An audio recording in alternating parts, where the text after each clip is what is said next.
Hello, sharing is caring. Blessed Sunday po sa bawat isa.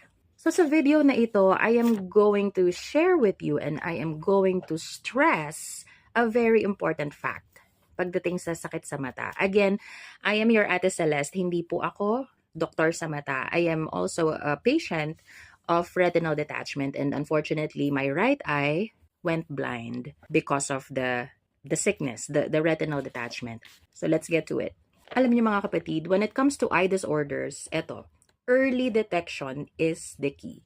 So, ibig sabihin yan, pag maaga natin nalaman, na-diagnose yung sakit natin sa mata, then we have a higher chance na matreat, mapagamot, maisalba pa yung paningin natin. You know what? It applies to all other sickness, all other diseases, 'di ba? Pag mas maaga pang na-detect, pag mas maagang na-diagnose, then pwede pang gumaling, magamot, 'di ba?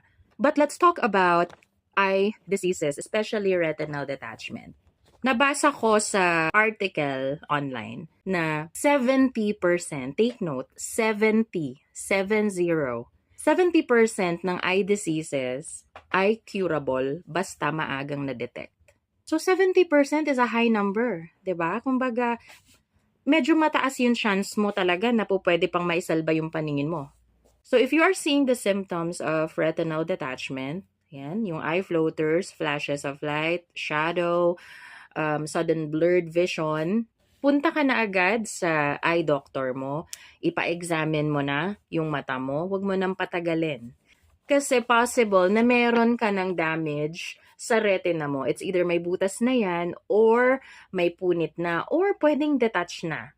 Nag-uumpisa ng ma-detach. So please, again, I really want to stress the importance of early detection. Before I say goodbye, I want to shout out to our follower, Mr. Alfredo Aras. He is from Canada. Hi, sir. Thank you for following and liking all my videos. Thank you for your support. Again, sharing is caring. Alagaan po natin yung ating mga mata.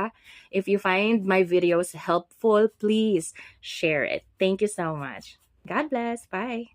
Please care for your eyes.